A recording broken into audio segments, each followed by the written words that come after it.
Welcome to the city of Lakeview and what will be the last part in this series. I've kind of been playing on with the city, letting it run, and I think I've got to a point now where the city's stable. We built this really fantastic cathedral. I really like the look of this. The person who created this really made a fantastic effort, and I really appreciate them doing that. And I've been kind of playing on just to do some testing, and the city's now got into a kind of area of constant regular growth is probably the best way to describe it, in the sense that you can see here we've now reached 1,351 adults, and we've got 255 children, 225 students, 289 children, and the city's now kind of got to a point where a lot of the time now is going to have to be taken up with homes. If I come across here,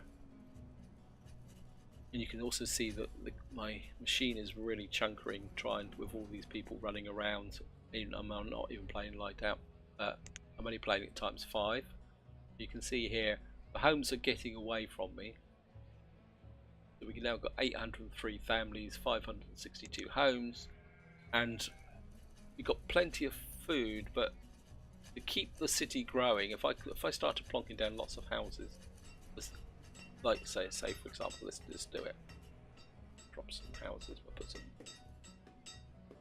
Boston houses along here. I think create a little bit of a boulevard of Boston houses along here.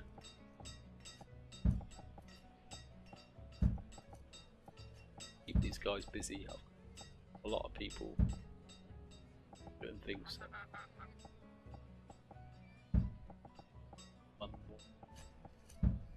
Let's drop a road.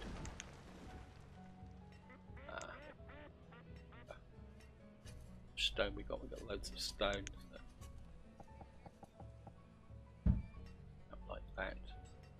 And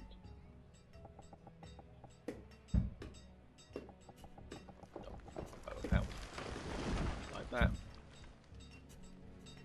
We are starting to approach on this area. Oh no, we're not like that. So yeah, so the city's got to a point now where that's what I'm going to be doing most of the time, and it's not going to be particularly interesting.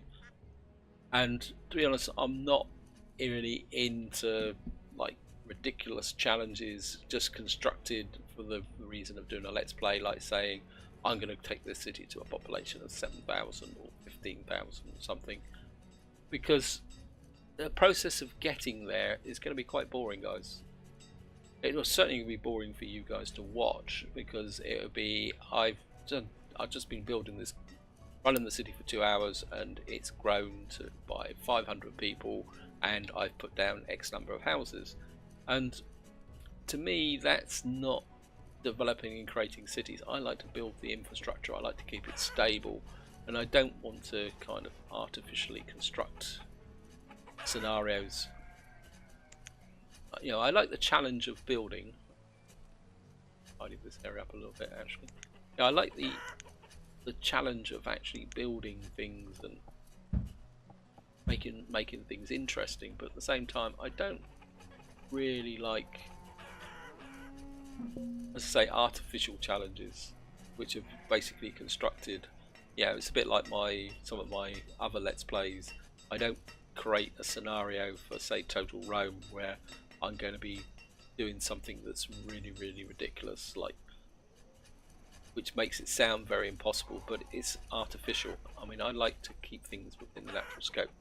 So that's the reason why I'm going to be winding this series up. As I say, I think we'll have a little bit of a tour of the city, a bit of a recap, because of course here was the original founding family started. I think we've still got the original house. I think it's this one. I think this was the original log cabin that we built back in the beginning, and the area grew up around here. And of course this was our first forestry areas with its crossroads build, and it's going along really nicely. And you can see here we've got the houses built around it. So we got this nice crossroads build here, which then kind of expanded out. And got our herbalist here. who's also providing accommodation, and then it grew out. Then of course we set up this industrial area here, so the great steel tools, and of course down here, well, our first schools were here, but then we built this school and we built the church, and then of course the town settlement, this area here, and we created our civic area and this market. Even if it got, still remember putting this the long way around, it should have been this way, but, and of course we built the church, and then, well, the city grew from there, and it's grown a long way. We've got lots of houses here, and things are coming together very, very nicely. And you can see how big the fields are, and this is, again, this is a factor to really build up a large city. You've got to have so much food production in that area. Now I kind of show you the map. You can find the map. We've covered a lot of the area, and I mean, we could have expanded down into this area, maybe a little bit over that way past the fort, but you can see here I'm already pushing into these areas. So that's it there, and then of course eventually we built the fort over here that never really, actually it was just there to impress the natives. I mean, we never any battles fought, no combat in this game, but I really like this fort actually. It's kind of set there with a parade ground, and of course we've got a garrison church chapel here. Our uniform maker making full livery cured leather coats. I wonder how much full livery we have. Full livery. How much will we have? Oh, curiosity, I've never really looked. Oh, we got a trader, so I'm just going to pause, guys, while I look at this. I never very checked. Three. Oh, we got two. We've got a trader here. Tobacco leaf, cabbage seeds. No. That. I certainly would have liked to expand and created some trade animals all there. Wait mate, the water's over here. Obviously building these constructs has confused him a bit, so he's taken a shortcut through there. Now this probably isn't going to be the last Banished on the channel, guys, so if you've enjoyed the series and you would like to see more Banished, I am open to suggestions about what is worth doing. As I say, I don't want to do any really crazy off the wall type challenges that don't make sense, but I am open to suggestions of what you would like to see. I do have a couple of ideas. One is that I will start another city or settlement, whatever you want to call it, and what it will be is slightly more tutorial, a bit more technical, in the sense that, say, like for example, part 1 will be founding, doing the crossroads builds, maybe talking a lot more about how to set this up and the reasons behind it, and getting it going. So it won't be a blow by blow series, it'll be more a series of this is the way to do things. And of course I will switch on disasters, which is possibly another option, because of course this one doesn't have disasters on, and we can have some fun managing the disasters. And at the same time, that series would then focus on the various kind of supply chains that are needed. So like, for example, to get to steel tools you've got to have logs, iron and coal. Obviously to get coal you put in the mines, then of course you need to make the iron from the iron ore that's mined in the mine, which then means you need furnace fuel, and of course furnace fuel can be manufactured from fire bundles, a charcoal, coke. I've never made any coke, I'm not sure even how you make coke, where that actually comes from. So that series would focus a lot more on the various food chains, again, like kind of producing flour, walnuts, and hardtack flour bread. See how much flour we got. Sorry for the digression, guys, but and yeah, just supply chains that actually keep the city going. We've got loads of flour, How are we doing for walnuts? Wild seeds, well, that's none. Wheat, got loads of wheat, got loads of wool, loads of tobacco leaf, which we've never really used. I think, to be honest, things like tobacco leaf, you're probably better trading for it than growing it. Some things just don't tend to fit with the structure of the city. I think maybe what we can do is get this guy making hardtack bread. Then he'll be able to make progress into that flour. Probably need another baker actually, but probably this type of baker. This bakery just makes ordinary flour and oat cookies. So if I was going to keep this going, what I'd probably do is, where can we put another? These are obviously the flour mill. They're grinding the flour, so a bit cramped for space here. There's a little bit of space over there, but we got some space here, so maybe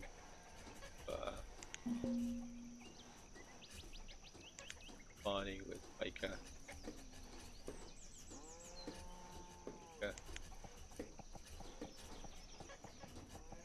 Which one's that's the ordinary baker.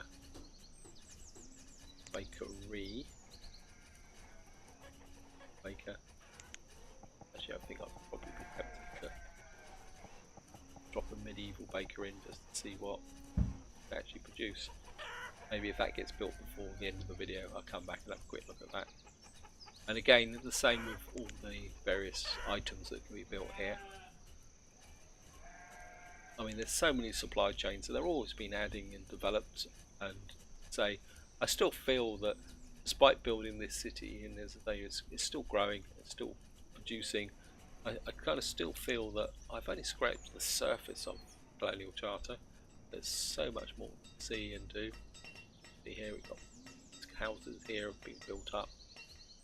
And again, the same with the housing. I mean, there's some of the housing here again. Like, where is it? I think these large residences. I mean, I don't really have the resources at the moment. If I put down,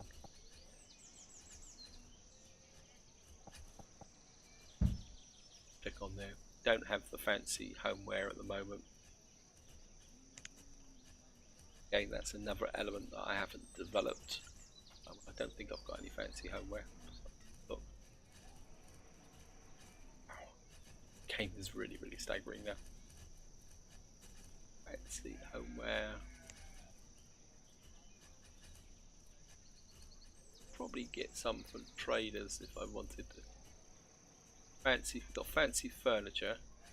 Got lots of fancy furniture, but I don't think we've got the ability to. I think I put again, I've lost track a little bit on here. Homeware supplier. I think to get fancy homeware we need silverware and pewterware, that's it. So, check for a trader. Maybe he's turned up with some fancy homeware. Blubber, steak, oysters, kielbasa. Kielbasa is actually a Polish sausage, I think, if I remember correctly. Well, blubber. Oh, let's get a couple of thousand oysters. It's good for make the population growing faster. Charky cuts. Kitchen soup. Yeah, some kitchen soups. Because again, I think there's just so much that you can learn. Okay, and I think we're another 200 feathers. We've probably got loads of feathers.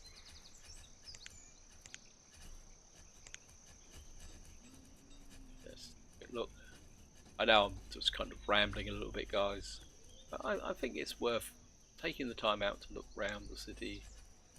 Yeah, got 22,270 feathers.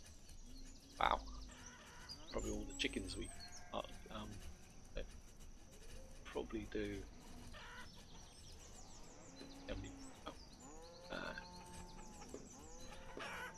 coats. Need to put some survival coats on. We've probably got plenty of reeds. Tobacco. Spinach. Reeds. Yeah, we got 6,000.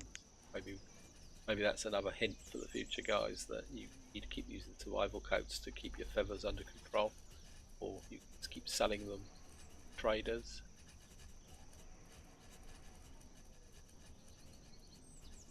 So yeah, so the city's grown very nice. I've really enjoyed making this series, I must admit. I found it absolutely fascinating. Get it going, because this is by far the largest city I've ever built in Banished. Before, I'd kind of stopped quite early, partly because of the limitations of the building options, and it started to get a bit repetitive. Got a tannery, salt.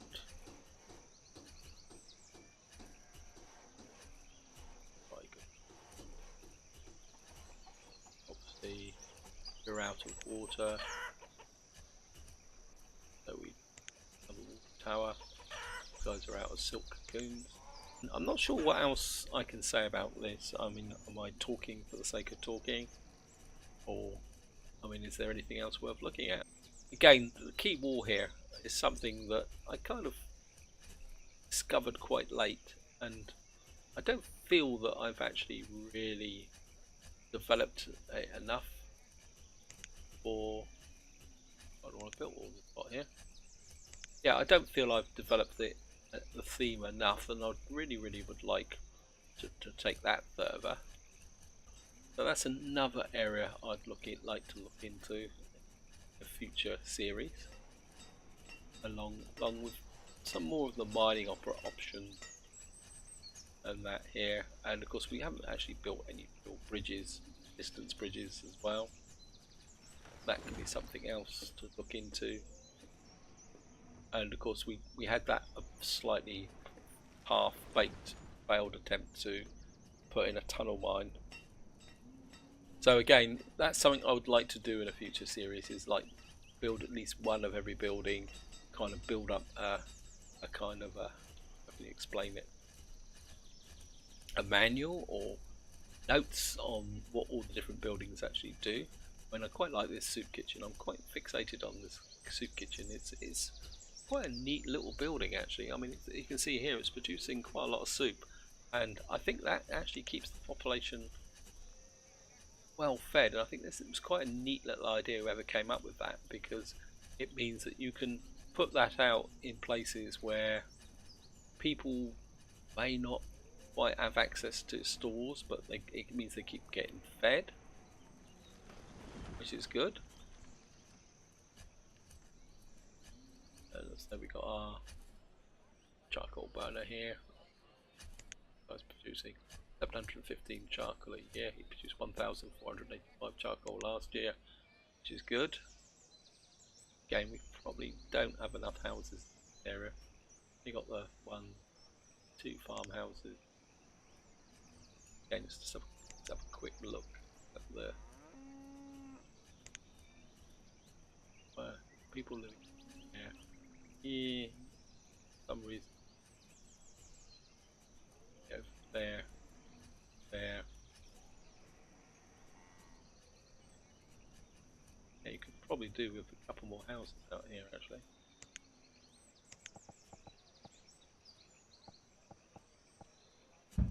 Drop a couple of farmhouses in here. Just so these people don't have to walk around so much. Although I think, to be honest, yes, you need to min-max very quickly here. Peaches, so maybe we get an apple orchard going here. Just for completeness. I think I was also building some builds over here. Of course, I've got the pub. Maybe should have built another pub actually. Apples, ale, 30 apples. Obviously, the guy's got a shortage of apples. But what else can you? Yeah, apples, barley, wheat, oats, berries, strong ale. So we have a surplus of wheat. Quick look. Yeah, we got loads of wheat. So you get some wheat ale, get them grown down. Of course, we got the old pub lunches behind here, doing fish and chips.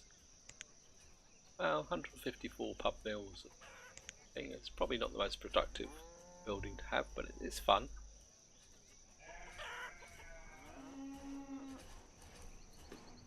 What was I doing? Oh yes, I was going to go over and I laid out some more fields for here. Oh, they're in production. I brought them into production, all about them. And probably put another field here. I mean, this is kind of an example of what I was saying, that the city's got to this point now where every part's going to be a bit like this.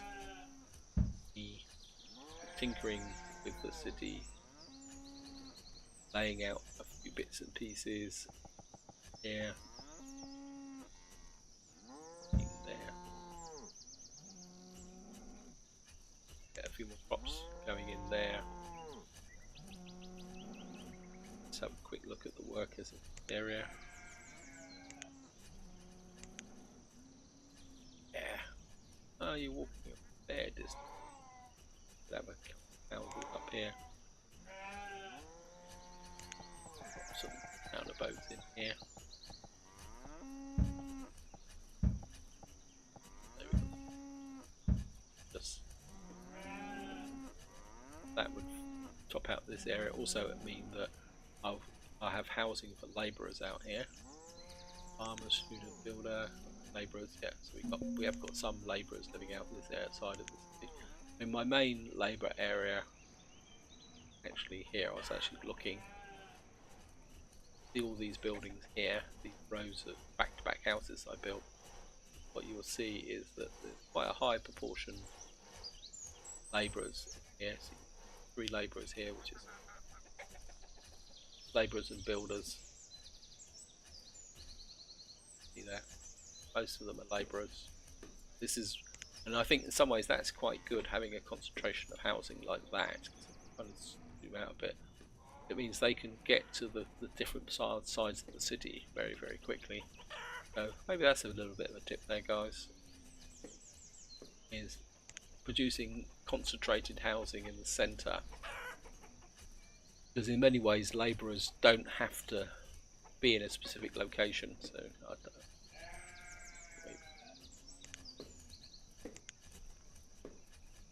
Yeah. Find one with labourers. Builder, labourer, that one there. So, see there, labourers don't show up as having a specific job. It's probably worth noting. They're both labourers, the 77 and 75.